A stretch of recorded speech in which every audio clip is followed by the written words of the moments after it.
Hi everyone, आप कैसे हैं? आई होप आप अच्छे ही होंगे। My name is Avdhesh Singh. आज हम अपने इस फिजिक्स एकेडमी क्लासेस में आपका स्वागत करते हैं। आज हम बात करेंगे वस्तु का आवेशन। इसके पिछले वीडियो में हम लोगों ने वैद्युत आवेश और वैद्युत आवेश के गुण की बात की थी। आज हम देखेंगे कि कोई वस्तु किस प्रकार से आवेशित होता है, उसके आवेशन की विधियां क्या हैं। आज हम इन सब पे चर्चा करेंगे, जिसमें सबसे पहले हम देखें कि वस्तु का आवेशन क्या होता है। देखें, कोई भी वस्तु है तो बिना परमाणु का वस्तु का निर्माण नहीं हो सकता, यानी कोई भी वस्तु परमाणु से ही मिलकर बनी होती है। और परमाणु में नाभिक होता है और नाभिक के बाहर इलेक्ट्रॉन अपनी कक्षाओं में होते हैं। तो नाभिक चूँकि धनावेशित है, ये सब एक वस्तु हमने एज्यूम किया है और ये इसके परमाणु हैं जिससे ये वस्तु का निर्माण हुआ है। इस परमाणु में ये इसका नाभिक है जो धनावेशित है और नाभिक के बाहर ये सब इलेक्ट्रॉन हैं जो ऋणावेशित होते हैं। जब इन इलेक्ट्रॉनों की संख्या नाभिक के धनावेशों की संख्या के बराबर होती है तो ये सभी परमाणु विद्युत उदासीन होते हैं, यानी इस पर कोई चार्ज नहीं होता है। तो जब इन पर कोई चार्ज नहीं होगा तो इन परमाणुओं से जिस वस्तु का निर्माण होगा उस वस्तु पर भी कोई आवेश नहीं होगा। लेकिन अगर किसी कारण से अगर इनमें इलेक्ट्रॉनों की संख्या कम हो जाए या इन पे इलेक्ट्रॉनों की संख्या बढ़ जाए, तब ये वस्तु आवेशित हो जाता है। अर्थात जब भी इनके अंदर इलेक्ट्रॉन और प्रोटॉन की संख्या बराबर नहीं होगी तो यह वस्तु क्या हो जाएगी? आवेशित हो जाएगी, जिसे हम वस्तु का आवेशन कहते हैं। इस वस्तु के आवेशन की कई विधियां हैं, जिनमें से हम एक एक करके विधियों का अध्ययन करेंगे। तो सबसे पहले आप ये समझ लें कि किसी भी वस्तु के परमाणुओं में प्रोटॉनों की संख्या जब उसके इलेक्ट्रॉनों की संख्या से भिन्न हो जाती है तो वह वस्तु आवेशित हो जाता है। ठीक है, अब इसके बाद हम देखेंगे कि ये वस्तु आवेशित किन किन विधियों से हो सकते हैं, उन विधियों की बात करेंगे।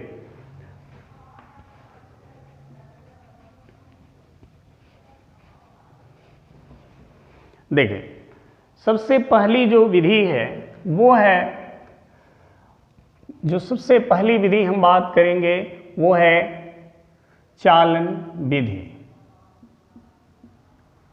चालन विधि, चालन विधि किसी वस्तु को आवेशित करने की यह भी एक विधि है, जिस विधि द्वारा किसी वस्तु को हम आवेशित करते हैं। चालन विधि में होता क्या है हम ये समझेंगे।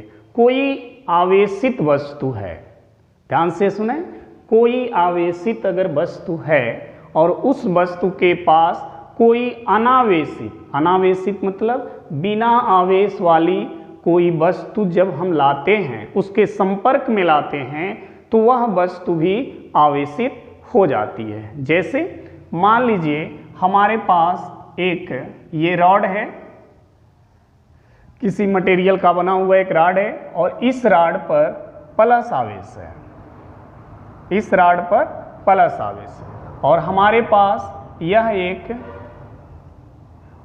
अनावेशित वस्तु है। अनावेशित यानी इस पर कोई चार्ज नहीं है, ये अनावेशित है। एक इसको हम ऐसे समझें कि यह एक अनावेशित, ये आवेशित है, यह आवेशित वस्तु है और ये अनावेशित वस्तु है, अनावेशित वस्तु।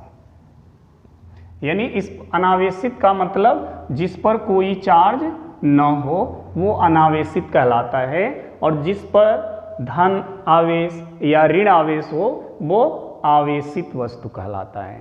तो अब दोनों अभी एक दूसरे से दूर हैं।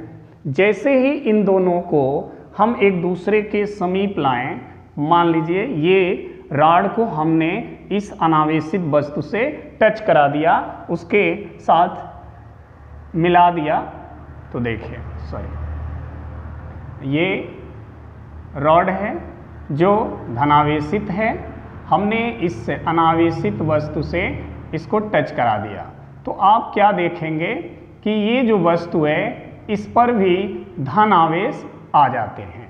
यानी ये जो अनावेशित वस्तु थी जिस पर कोई चार्ज नहीं था वह वस्तु भी क्या हो गई, आवेशित हो गई। और वो भी देखिए धन आवेश इस पर है तो इस पर भी देखिए धन आवेश आएगा, ऋण आवेश नहीं आएगा। अब आप कहेंगे सर कैसे, इस पर धन आवेश कैसे आ जाता है, क्यों ऋण आवेश नहीं आ सकता? तो इसके लिए हमें समझना होगा, इस वस्तु को हम एक तरह से इस तरह डायग्राम बना लें और इसका भी हम डायग्राम एक इस तरह बना लें। इस अनावेशित जो वस्तु है ये इस तरह बन गई और ये आवेशित वस्तु इस तरह बन गई। अब आप देखिए इन सब में क्या होते हैं, परमाणु होते हैं, परमाणु होते हैं, इनमें भी परमाणु है। अब हमें ये देखना है कि ये जो वस्तु है इस पर धनावेश है, इस पर धनावेश है, मतलब इस धनावेश का मतलब होता है कि इस वस्तु में इलेक्ट्रॉन की कमी है, यह अपना इलेक्ट्रॉन दे चुका है, तो जितना इस पर धनावेश है उतना इलेक्ट्रॉन ये वस्तु दूसरे को दे चुका है, इसलिए इस पर उतना धनावेश है। और यह वस्तु किसी को न इलेक्ट्रॉन दिया है और न ही किसी से इलेक्ट्रॉन लिया है, इसमें धन और ऋण दोनों की संख्या बराबर है, इसलिए यह वस्तु अनावेशित है, इस पर कोई चार्ज नहीं है। अब इस धनावेशित वस्तु को, इस वस्तु को ये समझें और इसको हम ये समझ लेते हैं। देखिए इसमें धन और ऋण की संख्या क्या है, बराबर है, धन और ऋण की संख्या क्या है, बराबर है यहाँ पर, इसलिए ये वस्तु अनावेशित है। ठीक है, जैसे ही हम इसके संपर्क में इसको लाते हैं तो इसके सभी धन क्या करते हैं, इस वस्तु के जितने परमाणु हैं उन सबके इलेक्ट्रॉन को अपनी ओर आकर्षित कर लेते हैं। जब ये सभी इलेक्ट्रॉन यानी ऋण आवेश धन आवेश की ओर आ जाते हैं तो इस वस्तु पर केवल क्या बचा, धन आवेश। इस वस्तु पर केवल क्या बचेगा, धन आवेश बचेगा, यानी इसका सभी आवेश किधर चला गया, अनावेशित वस्तु पर। ये क्या था, धनावेशित था और ये क्या था, अनावेशित था, तो ये अपना सभी धनावेश अनावेशित को ट्रांसफर कर दिया, उसको दे दिया। कैसे दे दिया, देखिए ये अपना धन आवेश से इस वस्तु के जितने भी परमाणु हैं उनके ऋण आवेश को यानी इलेक्ट्रॉन को अपनी तरफ अट्रैक्ट कर लिया, खींच लिया, और खींच करके ये ऋण इस धन के साथ उदासीन हो गए, तो इस वस्तु में केवल क्या बचे, धनावेश बचे। इसलिए जब इसको हम इसके संपर्क में लाते हैं तो इसका सभी आवेश इस पर चला जाता है, जिससे ये वस्तु भी धनावेशित हो जाती है। तो देखें चालन विधि में क्या हुआ, इसके आवेश चल करके इस पर आ गए, इसीलिए इस विधि को हम चालन विधि कहते हैं। ध्यान रहे कि चालन विधि में आवेशित वस्तु को किसी अनावेशित वस्तु के टच में लाना पड़ता है, उसके कांटेक्ट में लाना पड़ता है, उसके संपर्क में लाना पड़ता है। तो जैसे ही उससे आप संपर्क में लाएंगे तो इसके सभी आवेश अनावेशित वस्तु पर चले जाएंगे। आवेश का नेचर नहीं बदलेगा, आवेश की प्रकृति नहीं बदलेगी। मतलब अगर ये धन है तो इस पर भी धन आवेश आएगा, अगर ये ऋण है तो इस पर ऋण आवेश ही आएगा। ये नहीं कि इस पर धन है तो इस पर ऋण आ जाए, इस पर ऋण है तो इस पर धन आ जाए, ऐसा नहीं होता है। चालन विधि में समान आवेश स्थानांतरित होता है, विपरीत आवेश स्थानांतरित नहीं होता है। चालन विधि की एक सबसे बड़ी विशेषता है, चालन विधि में दोनों वस्तुएं एक दूसरे के संपर्क में होंगी, आवेश एक वस्तु से दूसरे वस्तु में चलकर जाएगी, लेकिन समान प्रकृति की आवेश जाएगी। अगर धनावेशित वस्तु होगी तो धनावेश जाएगी, अगर ऋणावेशित वस्तु होगी तो ऋणावेश जाएगी। तो ये ध्यान रखिएगा चालन विधि में। चालन विधि में एक आवेशित वस्तु को किसी अनावेशित वस्तु के हम संपर्क में लाते हैं, जिससे अनावेशित वस्तु पर भी समान आवेश स्थानांतरित हो जाता है। यही विधि चालन विधि कहलाती है। और ये कैसे स्थानांतरित होता है ये सब हमने आपको यहाँ पर एक्सप्लेन कर दिया है। आई होप इसको आपको बहुत अच्छे से समझ में आया होगा। अब हम बात करेंगे आवेशन की एक दूसरी विधि है, वो है प्रेरण विधि। दूसरी विधि जो हम बात कर रहे हैं वो है प्रेरण विधि। प्रेरण विधि को देखें। प्रेरण विधि क्या है? प्रेरण विधि,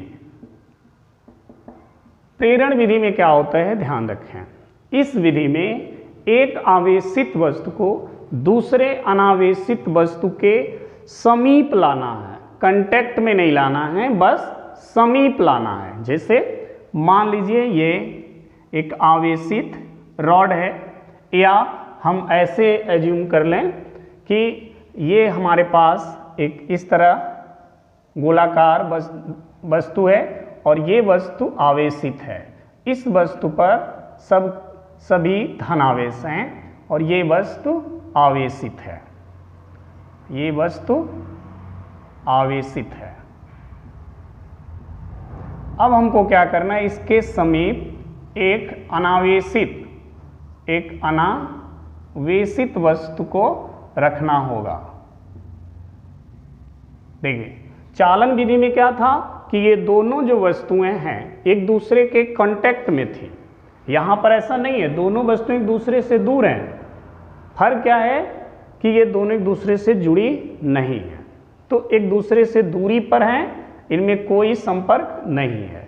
अब यहाँ पे देखें, जब ये आवेशित वस्तु अनावेशित वस्तु के संपर्क में आती है तो अनावेशित वस्तु भी आवेशित हो जाती है। अब इस पे कैसे चार्ज आया? यहाँ तो दोनों एक दूसरे से जुड़े नहीं हैं, फिर भी ये चार्ज हो गया, ऐसा कैसे हुआ? अब इसकी भी हम चर्चा कर लें। देखिए इस पे धनावेश है और यह जो वस्तु है ये भी परमाणु से बनी होगी, तो परमाणु में क्या होते हैं? इलेक्ट्रॉन होते हैं, प्रोटॉन होते हैं। प्रोटॉन धनावेशित होता है, इलेक्ट्रॉन ऋणावेशित होता है। चूंकि ये धन आवेश है इस पर, तो ये धन आवेश इस पदार्थ के जितने भी परमाणु हैं उनके सभी इलेक्ट्रॉन को अपनी ओर अट्रैक्ट कर लेता है। सभी परमाणु को अपनी इलेक्ट्रॉन को अपनी तरफ अट्रैक्ट कर लेता है, क्योंकि आपको पता है कि विपरीत आवेश एक दूसरे को आकर्षित करते हैं और समान आवेश प्रतिकर्षित करते हैं। तो ये धन ऋण को अपनी तरफ अट्रैक्ट कर लेगा, अपनी तरफ खींच लेता है, और जो इसमें धन है, जो प्रोटॉन है, उनको दूर हटा देता है, जिससे इस अनावेशित वस्तु का ये आवेशित वस्तु के सामने वाला पृष्ठ पे ऋण चार्ज आ जाता है और दूर वाले पृष्ठ पे धन आवेश आ जाता है। यहाँ पे देखें, यहाँ पर इस पे धन आवेश आ जाते हैं समान मात्रा में। जितना आवेश इस पर होगा उतना ही इस पर इधर ऋण हो जाएगा और इधर धन आवेश हो जाएगा। ये इधर धन हो गया, ठीक है, इधर ऋण हो गया और इधर धन हो गया। यदि आप इसको पृथ्वी से जोड़ दें, इस वायर को यदि आप पृथ्वी से जोड़ देते हैं तो ये सभी धन आवेश जो हैं वो पृथ्वी में न्यूट्रलाइज हो जाते हैं। तो इस वस्तु पर केवल क्या बचेंगे? ऋण आवेश, अर्थात जो अनावेशित वस्तु है वो पूर्ण रूप से ऋणावेशित हो जाएगी। ठीक है, अब यहाँ पे हमें क्या देख रहे हैं कि हमने जो आवेशित वस्तु लाया वो धनावेशित था और जो अनावेशित लाया वो ऋणावेशित हो गया। तो प्रेरण में यही और चालन में यही अंतर है कि चालन में समान आवेश ट्रांसफर होता है। धन लाया तो अनावेशित पे धन आवेश गया, ऋण आवेश लाया तो अनावेशित वस्तु पे ऋण आवेश गया। लेकिन प्रेरण में अगर आप धन आवेश लाओगे तो अनावेशित वस्तु पे ऋण आवेश आ जाएगा सामने वाले पृष्ठ पे, और दूर वाले पृष्ठ पे धन आवेश आ जाएगा। अगर ये ऋण आवेश है, अगर इस पे ऋण आवेश है तो इधर धन आवेश हो जाएगा और इधर ऋण आवेश हो जाएगा। अगर दूर वाले पृष्ठ को पृथ्वी से जोड़ देंगे तो जो भी यहाँ पर चार्ज होगा वो पृथ्वी को न्यूट्रलाइज हो जाएगा, उदासीन हो जाएगा पृथ्वी द्वारा। तो इस पर इधर वाला जो चार्ज बचेगा वही इस वस्तु पर चार्ज बचेगा, और यह चार्ज हमेशा इस वस्तु के चार्ज के क्या होगा? विपरीत रहेगा। ठीक है, अब देखिए, अब हम पृथ्वी को 9 लाकर, पृथ्वी से 9 जोड़ करके अब इसके समीप हम दूसरा अनावेशित चालक रख दें। ये दूसरा अनावेशित चालक है। फिर देखिए क्या होगा, अब ये जो धन आवेश है वो इस वस्तु के जितने भी परमाणु होंगे उनके इलेक्ट्रॉन को फिर अपनी तरफ अट्रैक्ट कर लेगा, और जो इसके परमाणु में धन थे उनको दूर भेज देगा, दूर वाले पृष्ठ पे, तो इधर सब धन आ जाएंगे। फिर देखिए ये तीसरा जो हमने, जो तीसरा वस्तु दूसरा जो अनावेशित वस्तु हमने लाया वो भी देखिए चार्ज हो गया, बिना कांटेक्ट में आए वो भी देखिए चार्ज हो गया। इसमें अगर इसको फिर पृथ्वी से आप कनेक्ट कर देंगे तो ये वस्तु के सभी आवेश पृथ्वी में चले जाएंगे, ये सभी धनावेश पृथ्वी में चले जाएंगे, वहां जाके ये उदासीन हो जाएंगे। तो इस वस्तु पे फिर क्या बचा, ऋणावेश बचा। ठीक है, तो ये जो प्रक्रिया है आवेशित करने का वो होता है प्रेरण विधि। बिना संपर्क में आए वस्तु को आवेशित करना ही क्या कहलाता है, प्रेरण विधि कहलाता है। इस विधि को ध्यान से सुने।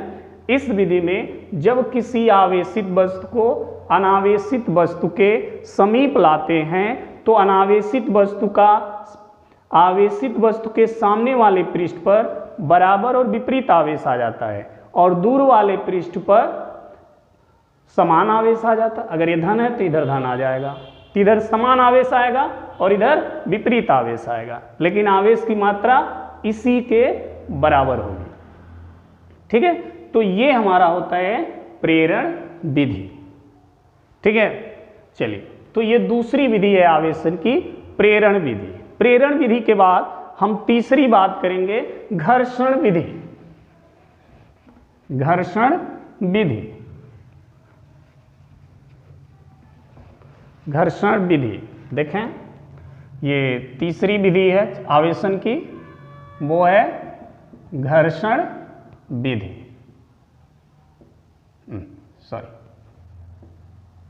घर्षण विधि। घर्षण विधि में क्या हो रहा है, देखिए इसमें क्या है, घर्षण नाम से ही आप फर्स्ट ईयर क्लास में ही आप परिचित होंगे। घर्षण क्या होता है कि जब एक वस्तु को दूसरी वस्तु पर रगड़ते हैं या एक वस्तु दूसरे वस्तु पर सरकती है तो दोनों वस्तुओं के बीच में जो बल कार्य करता है वो होता है घर्षण बल।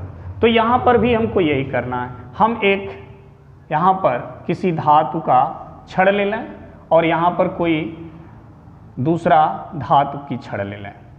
ये दोनों, अभी देखिए दोनों पे कोई चार्ज नहीं है, दोनों उदासीन है, दोनों पे कोई चार्ज नहीं है। अब हम क्या करें, इन दोनों को एक दूसरे पे हमने क्या किया, रगड़ दिया। इसको इस पे या इसको इस पे हमने रगड़ दिया। जब रगड़ करके दोनों को अलग किया तो हमको मिला कि एक जो वस्तु है उस पे धन आवेश आ गया और उतना ही इस पर ऋण आवेश आ गया। मतलब ये भी वस्तु जो अनावेशित थी वो धनावेशित हो गई और ये भी अनावेशित थी, इस पे ऋण आवेश आ गया।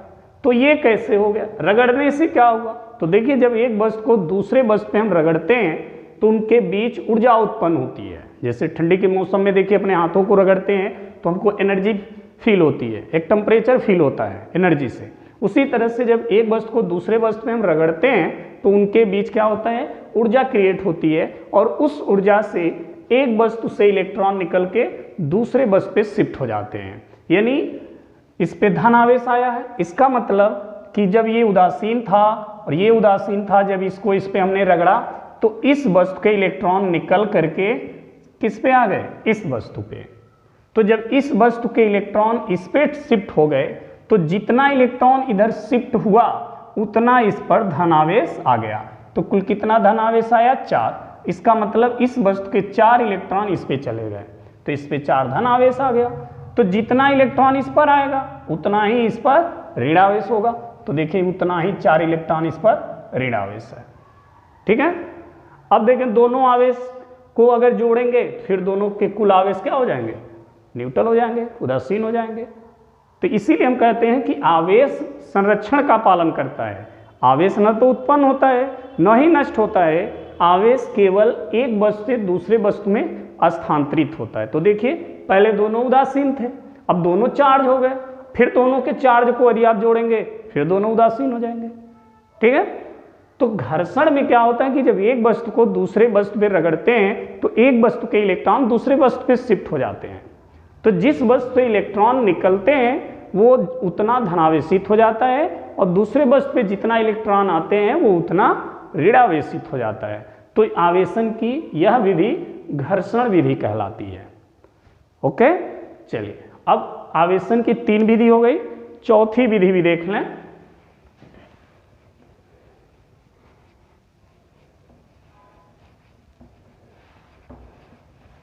चौथी विधि क्या देखें, ऊष्मीय विधि। ऊष्मीय विधि, ऊष्मीय विधि, ये चौथी विधि है आवेशित करने का, किसी वस्तु को चार्ज करने का। ये चौथी विधि है ऊष्मीय विधि। चौथी विधि में देखिए क्या है कि मान लीजिए अगर ये कोई वस्तु है और ये वस्तु उदासीन है, इस पर कोई चार्ज नहीं है, हमने क्या किया, इसको किसी भी सोर्स से हमने इसको हीट किया, उष्मा दिया। ठीक, जैसे ही हम इसको उष्मा देंगे तो इसके जितने भी परमाणु हैं, जितने भी परमाणु हैं, वे परमाणु जब उष्मा पाते हैं तो उस परमाणु के जो इलेक्ट्रॉन हैं वो उष्मा पाकर बाहर निकलना शुरू कर देते हैं। तो जब ये बाहर निकलना शुरू कर देंगे इलेक्ट्रॉन, तो जितना इलेक्ट्रॉन इस वस्तु से बाहर जाएगा उतना इस पर धन आवेश आ जाएगा, अर्थात यह वस्तु उतना धनावेशित हो जाएगी। ठीक है, तो यहाँ पे 4 इलेक्ट्रॉन आप देख रहे हैं, 4 इलेक्ट्रॉन निकल रहे हैं 4 परमाणु से। इसका मतलब कि यह वस्तु जो है 4 धन आवेश हो गई। ठीक है, तो आवेशन की ऊष्मीय विधि भी हम जानते हैं, किसी वस्तु को अगर हीट करते हैं तो वह वस्तु आवेशित हो जाती है। चलिए आगे देखते हैं चौथी विधि। 5वीं विधि देख लें। 5वीं विधि क्या है, 5वीं विधि है प्रकाशीय विधि। प्रकाशीय विधि, प्रकाशीय विधि देखें, प्रकाशीय विधि क्या कहता है कि अगर ये कोई धातु का पृष्ठ है और ये उदासीन है, इस पर कोई चार्ज नहीं है, और यहाँ से जो सूर्य की किरणें हैं ये इस पर पड़ रही हैं। जब ये सूर्य की किरणें, उचित आवृत्ति की सूर्य की किरणें जब इस पर पड़ती हैं तो ये अपनी ऊर्जा इस पृष्ठ को दे देती हैं, और इस पृष्ठ जहाँ पर ये ऊर्जा देती हैं उस भाग का जो परमाणु होगा वो अपना इलेक्ट्रॉन क्या करता है, बाहर निकाल लेता है। जैसे ही वो परमाणु अपना इलेक्ट्रॉन बाहर निकालेगा तो वो वस्तु उतना धनावेशित हो जाएगी। तो यहाँ पे 3 इलेक्ट्रॉन अगर इस वस्तु से निकले हैं तो ये इस पे 3 धनावेश हो जाएगा। तो ये हमारा प्रकाशीय विधि है, क्योंकि प्रकाश में ऊर्जा होती है, किसी भी वस्तु पर पड़ती है तो अपनी ऊर्जा उस वस्तु को देती है, जिससे आप देखते हैं वो वस्तु गर्म हो जाती है। तो अगर इस धातु के पृष्ठ पर पड़ी तो ये अपनी ऊर्जा उस धातु के पृष्ठ को दे दी, जिससे उस पृष्ठ के परमाणु ऊर्जा पाकर अपने इलेक्ट्रॉन को उत्सर्जित करने लगते हैं। तो जितना इलेक्ट्रॉन ये परमाणु उत्सर्जित करते हैं उतना इस पर धनावेश आ जाता है। ठीक है, तो ये रहा हमारा प्रकाशीय विधि। एक विधि और हम इसमें देखें, प्रकाशीय विधि के बाद हमारे एक छठी विधि है क्षेत्रीय विधि। क्षेत्रीय विधि, क्षेत्रीय विधि क्या है, क्षेत्रीय विधि में क्षेत्रीय विधि में आप देखें कोई ये धातु का पृष्ठ है जो जिस पर कोई चार्ज नहीं है, इस उदासीन है। जैसे ही हम इसे किसी फील्ड में रखते हैं, फील्ड में यानी वैद्युत क्षेत्र में अगर हम इसको रख दें, आगे हम देखेंगे वैद्युत क्षेत्र भी क्या है। जैसे ही हम वैद्युत क्षेत्र में इसको रखेंगे तो वैद्युत क्षेत्र इसके जितने भी परमाणु होंगे उन सभी परमाणुओं पर बल लगाएगा, और उस बल के कारण इस परमाणु के जो इलेक्ट्रॉन हैं वो बाहर निकलना शुरू कर देंगे। जब उनको पर बल लगेगा तो ये परमाणु बाहर निकलना शुरू कर देंगे, जिसके कारण यह वस्तु भी आवेशित हो जाती है। तो जितना इलेक्ट्रॉन यहाँ से बाहर निकलेगा उतना इस पर धनावेश आ जाएगा। ठीक है, तो ये कुल 6 विधियां हैं जो हमने आपको बताया किसी वस्तु को आवेशित करने का। ठीक है, इसमें अगर कहीं कोई डाउट हो तो वीडियो को आप पुनः पॉज करके या आप पुनः चालू करके आप देखें, समझें। अगर नहीं आता है, जहाँ भी दिक्कत हो तो कमेंट में लिखें, और हमें सूचित करें, फिर आपको हम इसे समझाने का पूरा कोशिश करेंगे। तब तक के लिए जय हिंद। ओके।